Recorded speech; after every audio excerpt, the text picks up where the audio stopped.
Once again, a birthday vlog. അതെ, successfully completed 23 years. കഴിഞ്ഞ കൊല്ലത്തെ പോലെ 12 മണിക്ക് വിളിച്ചിട്ട് കേക്ക് കട്ട് ചെയ്യാനൊന്നും ഇപ്രാവശ്യം ആരും ഇവിടെ ഇല്ല. കീർത്തിയുമില്ല, പിന്നെ റൂമിലും ആരുമില്ല. അതുകൊണ്ട് രാവിലെ അന്നത്തെ പോലെ എണീക്കാന്ന് വെച്ചാൽ നമുക്ക് വ്ളോഗ് എടുക്കണമല്ലോ. അതുകൊണ്ട് 1 മണിക്കൂർ മുന്നേ എണീച്ച്. 1 മണിക്കൂർ എന്ന് വെച്ചാൽ അത്ര വലിയ നേരത്തെ ഒന്നും അല്ല കേട്ടോ, 7 മണിക്ക്. അല്ലെങ്കിൽ 8 മണിക്കല്ലേ നമ്മൾ എണീക്കലേ. പിന്നെ വീട്ടിൽ ഇപ്പോഴത്തെയും കുഞ്ഞുണ്ണി ആയതുകൊണ്ട് രാവിലെ തന്നെ അച്ഛൻ എപ്പോഴും വിളിച്ചിട്ട് 7 മണിക്ക് വിളിച്ചിട്ട് എണീക്കടാന്ന് പറയും. ഞാൻ എണീക്കലായി എന്ന് പറഞ്ഞിട്ട് കട്ട് ചെയ്യും. എന്നാലും നമ്മളെപ്പോൾ എണീക്കും, നമ്മൾ പിന്നെ 8 മണിക്ക് എണീച്ചിട്ട് ഒരു ഓട്ടം പാച്ചലിരിക്കും. അങ്ങനെ അതും കഴിഞ്ഞ് പിന്നെ രാവിലെ തന്നെ ഫോണിലെല്ലാം എല്ലാവരും വിളിച്ച് ബർത്ത്ഡേ വിഷെല്ലാം പറഞ്ഞ്, നാരായണ വിഷ്ണുവെല്ലാം വിളിച്ചിട്ട് ബർത്ത്ഡേ വിഷെല്ലാം പറഞ്ഞ്. അങ്ങനെ വീട്ടിലെ പൊന്നുമോൻ പോത്തുകൾ വളർന്നിട്ടെങ്കിലും പിളന്നാക്കോടി വാങ്ങാൻ വേണ്ടിയിട്ട് അവർ ഇപ്രാവശ്യം മറന്നിട്ടില്ല. അവർ ഇപ്രാവശ്യം കൊറിയർ അയച്ച് 2 ദിവസം മുന്നേ വന്നിന്. ഇന്ന് ആ കുപ്പായിട്ടിട്ടാണ് ഓഫീസിലേക്ക് ഞാൻ പോകുന്നത്. അതിൻ്റെ ഒരു സന്തോഷമുണ്ട്.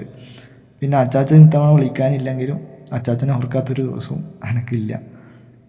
പിന്നെ എനിക്ക് ഈ കഴിഞ്ഞ ഒരു കൊല്ലം നോക്കുകയാണെങ്കിൽ ജീവിതത്തിൽ ഒരുപാട് മാറ്റങ്ങൾ വന്നിട്ടുണ്ട്. ഞാൻ ഒരുപാട് മാറിയിട്ടുണ്ട്. അത് നെറ്റിയേറിയതല്ല, അതല്ലാണ്ട് സ്വഭാവത്തിലും പെരുമാറ്റത്തിലും ചിന്തയിലും എന്തിനും ജോലിയിൽ പോലും ഞാൻ നന്നായിട്ടുണ്ട്. ഇത്തവണ ആരും എനിക്ക് ഗിഫ്റ്റ് ചെയ്യരുത്, ആരും അങ്ങനെ ഒന്നും തന്നിട്ട് എനിക്ക് ഒരു സങ്കടം ഉണ്ടാക്കരുതെന്ന് എൻ്റെ ആഗ്രഹം. പിന്നെ ഞാൻ ആരെയും പറ്റിക്കാനോ ചതിക്കാനോ നിൽക്കാത്തതുകൊണ്ട് നമുക്ക് കുറേ സ്നേഹിക്കുന്ന കുറേ ആൾക്കാരുണ്ട്. അതാണ് എൻ്റെ സന്തോഷം. അങ്ങനെ അപ്പം ബാക്കി വ്ളോഗിൽ നോക്കാം. അങ്ങനെ രാവിലെ എണീറ്റെങ്കിലും പിന്നെ ലേറ്റായി. നമ്മൾ ലേറ്റായിട്ട് ലേറ്റസ്റ്റാണ് വരുന്ന ഒരു സ്റ്റാഫിൻ്റെ ഒരു കൂട്ടത്തിൽ പെടുന്ന ഒരാളാണ് ഞാൻ. അങ്ങനെ ഇന്നും ലേറ്റായി. ഈ ഓടിപ്പിടിച്ച് പോകുന്നത് 8:30 പഞ്ച് ചെയ്യാനാണെങ്കിലും പക്ഷേ 8:40 എത്തിയത്. ഭാഗ്യത്തിന് പഞ്ച് കൂട്ടിയിട്ടില്ല. പിന്നെ നമ്മളൊന്നും നോക്കിയില്ല, നേരെ ഫുഡ് അടിക്കാൻ പോയി. ഫുഡ് അടിക്കാൻ നോക്കുമ്പോൾ ആലു പൊറോട്ട. പിന്നെ മാമ കൊണ്ടുവന്ന ദോശ ഉള്ളതുകൊണ്ട് രക്ഷപ്പെട്ട്. അങ്ങനെ മാമ വന്ന ദോശയും കൊടുത്തിട്ട് ഞാൻ ഇങ്ങനെ വ്ളോഗ് എടുക്കുന്ന കാര്യമെല്ലാം പറയലേനെ എല്ലാവരോടും.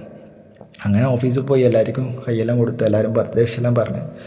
ഈ ഓഫീസ് ഒരു തട്ടിക്കൂട്ട് ഓഫീസാണ്. തൽക്കാലത്തേക്ക് 2 ആഴ്ചത്തേക്ക് ഇരിക്കുന്നതാണ് ടെമ്പററി ഓഫീസ്. ഇങ്ങനെ മെയിലെല്ലാം തുറന്ന് നോക്കിയാൽ മെയിലും എല്ലാം ബർത്ത്ഡേ വിഷ്. അങ്ങനെ എല്ലാവരും അങ്ങോട്ടും ഇങ്ങോട്ടും എവിടെ പോയാലും ബർത്ത്ഡേ വിഷ്.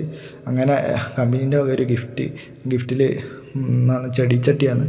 അങ്ങനെ എല്ലാവരും അങ്ങനെ തമാശയും കളിയും എല്ലാമായി. എല്ലാവർക്കും മുട്ടായി എല്ലാം കൊടുത്ത്. അങ്ങനെ എല്ലാവർക്കും മുട്ടായി കൊടുത്തെന്ന് പറഞ്ഞിട്ട് ഈ വീഡിയോ കണ്ടിട്ട് ആരും മുട്ടായി കിട്ടിയിട്ടില്ല പറഞ്ഞിട്ട് വരരുത്. ആടെ ഉണ്ടായി എല്ലാവർക്കും അന്നേരം കൊടുത്ത്. ബാക്കി ഒരു പാക്കറ്റ് മുട്ടായി എൻ്റെ ബാഗിൽ വെറുതെ ആയിപ്പോയി. എല്ലാവർക്കും കൊടുക്കാൻ പറ്റിയിട്ടില്ല, എല്ലാവരും വീഡിയോയിൽ ഉൾപ്പെടുത്താനും പറ്റിയിട്ടില്ല. കുറേ ആൾക്കാരുണ്ട്. പിന്നെ വില്ലാളെല്ലാം മുമ്പ് പോയിട്ട് വീഡിയോ എടുക്കുക എന്ന് പറയുമ്പോൾ അവരെങ്ങനെ എടുക്കുമെന്ന് എനിക്കറിയാത്തതുകൊണ്ട് അതും ഒരു പേടിയായിരുന്നു. പിന്നെ വർക്കിൽ നമ്മൾ കോംപ്രമൈസ് ഇല്ല, വർക്ക് എപ്പോൾ പോലെ വർക്ക് ചെയ്യുക. പിന്നെ 2 ദിവസമായിട്ട് ഉറക്കെല്ലാം കുറവാണ്. കാരണം രാത്രിയിലിരുന്ന് പണിയെടുക്കേണ്ടി വന്നിട്ടുണ്ട്.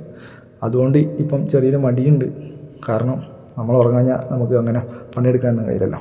അങ്ങനത്തെ ഒരു മടിയെല്ലാം ഉണ്ട്. അങ്ങനെ ഇടയ്ക്ക് നമുക്കിപ്പം ചൂടെല്ലാം ആയതുകൊണ്ട് മോരും വെള്ളമെല്ലാം വരും, അതെല്ലാം കുടിച്ച് അങ്ങനെ പണിയെല്ലാം എടുത്ത് അതിനിടയ്ക്ക് ഒരു മീറ്റിംഗ് ഉണ്ടായിരുന്നു, അത് പോയി അറ്റൻഡ് ചെയ്ത്. അപ്പോഴത്തേക്ക് 1 മണിക്ക് പിന്നെ നമുക്ക് ചോറ് കഴിക്കേണ്ട പോകാൻ സമയമായി, ലഞ്ച് ബ്രേക്കായി. അപ്പം ഞാനും ഈശ്വറും ചോറ് കഴിക്കാൻ പോകുന്നത്. അപ്പോൾ ഓന് വീഡിയോ എടുക്കുമ്പോഴത്തേക്ക് ഓൻ്റെ മുഖം വരുമ്പോഴത്തേക്ക് ഓൻ നാണക്കേട് ഒളിച്ചും പത്ത് നിൽക്കും. അങ്ങനെ ഈ ആകാശം നോക്കറ, ഏതാ ആകാശം, ഇതാണ് ബാംഗ്ലൂർ. അങ്ങനെ റൂമിലെത്തി നോക്കുമ്പോൾ ചോറും സാമ്പാറും അതും നിന്ന് ഒരു 10 മിനിറ്റ് കിടന്ന് അപ്പോഴത്തേക്ക് 2:50 2:55 വീണ്ടും റൂമിൽ നിന്ന് ഇറങ്ങി. വീണ്ടും നമ്മൾ ഓഫീസിലേക്ക് പോകുന്നതാണ്. ഓഫീസിൽ പോയിട്ട് ഇന്നാണ് 2 മണിക്ക് ആദ്യം 2:30 ഒരു മീറ്റിംഗ് ഉണ്ട്.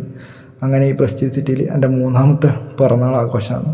അങ്ങനെ തിരിച്ചതാ ബേസ്മെൻറ്റിൻ്റെ ഉള്ളിലാണ് നമ്മളെ ഓഫീസ്. അങ്ങനെ വീണ്ടും പണി തുടങ്ങി. അങ്ങനെ 2:30 മീറ്റിങ്ങിൽ അറ്റൻഡ് ചെയ്ത് പിന്നെയും വന്നിട്ട് പണിയെടുക്കലാണ്. പിന്നെ കുറേ പണിയുണ്ട്. പിന്നെ ഇപ്പം ഇങ്ങനെ അടുത്തടുത്തിരിക്കുന്നതുകൊണ്ട് എല്ലാവരും അപ്പുറം ഇപ്പുറം വർത്താനം പറഞ്ഞുകൊണ്ടാണ് പണിയെടുക്കുക. അല്ലാണ്ട് തന്നെ ഒറ്റയ്ക്ക് ഏതോ കോർണറിൽ ഇരുന്ന് പണിയെടുക്കുന്നില്ല. അങ്ങനെ ഡിസ്കഷനും മീറ്റിങ്ങും ഇതുമെല്ലാം ചെയ്ത് പിന്നെ കുറേ ഒപ്പിടാൻ ബാക്കിയുണ്ടായിരുന്നു 2 ദിവസത്തെ. അതെല്ലാം ഒപ്പിട്ട് ആ പണി അങ്ങ് തീർത്ത്. പിന്നെ അപ്പോഴത്തേക്ക് 6 മണിയായിന്. 6 മണിക്ക് പിന്നെ കടലയും ബൂസ്റ്റും. പിന്നെ എനിക്ക് നല്ലോണം വിശക്കുന്നതുകൊണ്ട് ഞാനൊരു ബിസ്ക്കറ്റും കൂടി എടുത്ത്. അങ്ങനെ രാത്രിത്തെ ഡിന്നർ അറേഞ്ച് ചെയ്യാനുള്ള പ്ലാനിങ്ങിലാണ്. കാരണം എല്ലാവർക്കും എന്തെങ്കിലും കൊടുക്കണോ. കഴിഞ്ഞ പ്രാവശ്യം എല്ലാവർക്കും ഡിന്നർ കൊടുത്തിന്, അതിൻ്റെ മുമ്പിലത്തെ പ്രാവശ്യം എല്ലാവർക്കും ഫുഡ് വാങ്ങി കൊടുത്തിന്. അതുകൊണ്ട് നമുക്കതൊരു സന്തോഷം. അങ്ങനെ അപ്പോഴത്തേക്ക് 8 മണിയായി. 8:30 ഞാൻ പറഞ്ഞു വെച്ചതാണ്. നോക്കുമ്പോഴത്തേക്ക് 8:30 നമ്മൾ ഓഫീസിൽ നിന്ന് ഇറങ്ങണം. നമുക്ക് 8:30 ഡ്യൂട്ടി. അപ്പോൾ അങ്ങനെ ഓഫീസിൽ നിന്ന് തിരിച്ചു പോകുമ്പോൾ ഞാൻ ഈശ്വരമൊന്ന് പോകുന്നു. ബാക്കി എല്ലാവരും കുറച്ച് നേരത്തെ പോയിനി. എല്ലാം മുന്നിൽ പോയിട്ടുണ്ട്.